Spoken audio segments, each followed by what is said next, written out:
So is Judge Sotomayor out of step with mainstream America? Of course she is. What would you expect from Obama, who's also out of step with mainstream America? Of course she's out of step with America.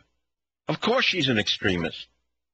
Of course everyone's covering up the fact that she attacked white firemen. Of course they're not bringing up the fact that she was just overturned by this Supreme Court. Of course we all know she's not qualified. Of course we all know the king has no clothing. And of course we know she is reading a script handed to her by the handlers who gave us hope and change. The same folks who gave you hope and change are trying to now give you Sotomayor. But you have no effect over this, so what's the difference? You think you're living in a democracy? You have a vote over this? You know what his slogan, hope and change, really meant. We hope you don't mind if I change the Constitution. That's all. Or I hope you don't mind if we change capitalism to communism. So what are you going to do about it? So what, Mayor? What are you going to do about her? Don't you understand what these people are and what they're all doing to you, and the fact that it would have been a radical liberal one or the other? I told you it would have been her, Diane Wood, Elena Kagan. Take a look at them. Take a look at who's now running Harvard Law School. Go take a look at who's running law schools today if you think that you're going to have judicial prudence. You think you're going to have a judicial scholar? Felix Frankfurter? Can you name one ruling that Sotomayor wrote that is so brilliant that it'll live in the annals of legal history? I don't. They didn't bring that up today. All they brought up is she's Hispanic. That's suddenly a qualification now. You hear this? It's sickening. This is sickening. It's disgusting. San Francisco, KNEW, go ahead, please. You're on the Savage Nation. Yes, Dr. Savage, this is Lance, and I would call you back to your procurement of the HMS Sheffield life ring. I think yes. You did this 90 days ago or something like that. Yeah, I'm sitting right next to it, as a matter of fact, yes. It occurs to me that you should use that as a very important possible gift and demonstration of goodwill to both the people and the Queen of England, and send it to them. That's fascinating. You know, I found out that this life raft ring, the HMS Sheffield, was probably off the Sheffield, which was sunk by the Argentinians during the Falklands War, and that an Argentinian picked it up somewhere in Argentina, obviously, and brought it to Florida, where I bought it in a junk shop. I believe that the HMS Sheffield was brought down by a French aircraft using a French missile, a Mirage with an exoset, I believe. Things never change. Well, the British lost the ship, and all I'm saying is I have the life ring I bought in a secondhand store, but you're saying you just show it as a symbol. Well, it's a tool for you, I think. There's a future for that life ring. And that's very interesting. You know, you raise a very good point. When I am exonerated, when I am taken off this list of criminals, which I do not belong upon on this list, and I am invited to England, I may go or I may not go. In fact, I've been invited, I don't know if I can say this. Let's say this, one of the oldest debating societies in Britain has invited me to speak in England. They want me there. Perhaps when and if I decide to go to England, I will bring this as a gift. That's very interesting. And present it. That's a fascinating idea, Lance. To bring this as a gift and give it to one of the children of one of the men who was lost in that ship. Wouldn't that be interesting? Certainly. Or give it to the Queen and she can choose to whom it goes. I like the Queen. I've always been a fan of the Queen. Lance, let me send you a copy of Healing Children Naturally. Or do you have children yet or not? I have a copy of Healing Children Naturally. And I'm sending you Psychological Nudity. By the way, stay on the line. We're going to send you a free book. I am working as I speak to you this summer on my new book called Banned in Britain, The Fight for Free Speech. I am working on the story.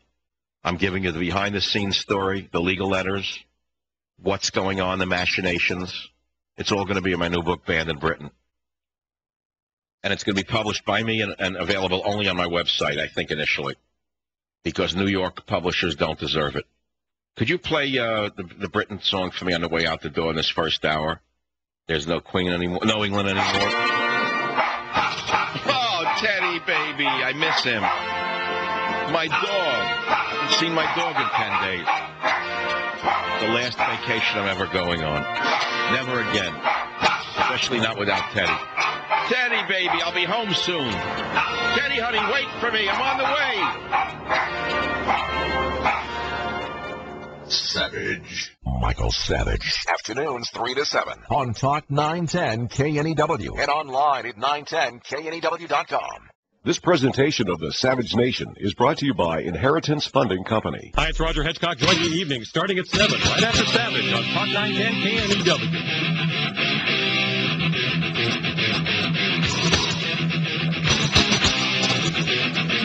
KNEW. Warning.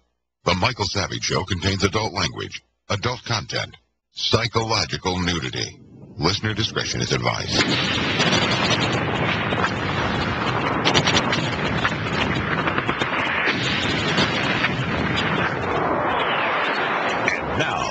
America's most exciting radio talk show, The Savage Nation.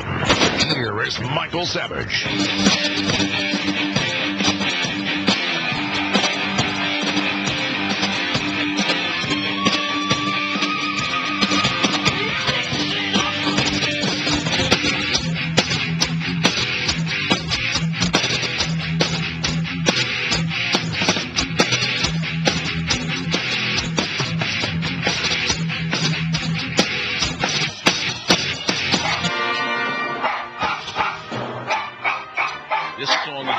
To Jackie Smith and Teddy Savage.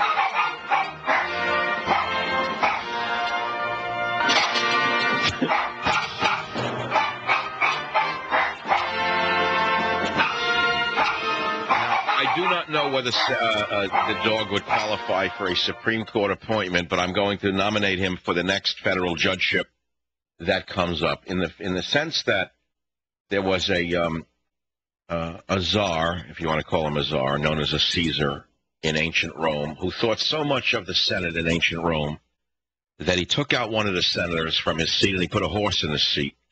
And he said, "Sir, you make as much sense as a horse. In fact, the horse makes more sense, and so therefore I'm going to replace you with a horse." And Caligula put a horse in the senator's seat. I believe today we would be better served with poodles in the Republican Party than we are with most of the senators, as evidenced by the fact that they are supine, disappeared, unwilling to speak out, easily bamboozled. And when you see the likes of Leaky Leahy and Dianne the Scar Feinstein, two of the lowest of possible varieties of the species, getting up there as though they're God Almighty and speaking with such authority and such astounding audacity, you have to ask yourself, would a horse not be a better choice, if not a poodle, than what we have for the Republican Party? And that kicks off the second hour tonight of the Savage Nation. The phone number is 1-800-449-8255. Of course, the question is Sotomayor in touch with the American people? The answer is, of course, she is not. We well know that she is an affirmative action appointee both to law school and to a judgeship and now to this position. But the fact is that if it was not for affirmative action, we wouldn't have Barack Obama. Is there one person listening to this show who can argue realistically that Obama was not advanced his entire life because of the fact that he is multiracial? Are you telling me that if Obama was either strictly all white or all black, his achievements were so stupendous that he would have been president of the United States? You know it and I know it. It was white liberal guilt, number one, and then combined with a ton of money from unknown sources, mainly foreign sources, then combined with the fact that the Republicans ran a fall guy called John McCain who was set up to lose, because after 8 years of robbing the Treasury and killing as many men as possible in Iraq as slowly as possible in order to keep the war profiteering going, they figured it's time to throw the baton to the demon cats. And then after 8 years of the Dems, they'll come back saying they're going to save you with low taxes and limited government, and that they're for family values after doing nothing for any of those things. And so that's the way it works. So after 16 years of Clinton and Bush, we now have Barack Obama, and now we see Sotomayor. But as I said at the beginning of the last hour, what do you expect Obama to replace a liberal with? Another liberal, of course, not a conservative, not a centrist, not somebody in touch with mainstream. You would want an extremist, or rather, you would expect an extremist president to pick an extremist person for the Supreme Court. But then Bill Clinton did the same thing. Didn't Bill Clinton pick Ruth Bader Ginsburg, who had worked for the ACLU, which immediately should have disqualified her? An extremist organization like that, and she was qualified? No. But who ushered her in? Orrin Hatch. And guess what? Orrin Hatch is still there. So there it is. The fact that she's a Hispanic should have nothing to do with this choice. If she was a Hispanic woman who was a brilliant jurist, I would say wonderful, great, it's a plus. But to put her Hispanic heritage above her judicial prowess is embarrassing. I think it would be embarrassing to anyone who's Hispanic in particular. So there it is. There are other topics, but I think this is the only one that you want to talk about. There are many other topics. I mean, I could name them. I've named already 2 of the topics. You got the Republican Party in meltdown. They're jumping aboard the Sarah Palin story. What is that? What is that with Sarah Palin? Is she crazy or what? I don't understand it anymore. She sounds like a nut bar to me. I was never a Sarah Palin fan. I know many of you are going to be disappointed. I think the faster she leaves the scene, the better off we all are. Because, sure, she may stand for the right things, but this woman is unelectable.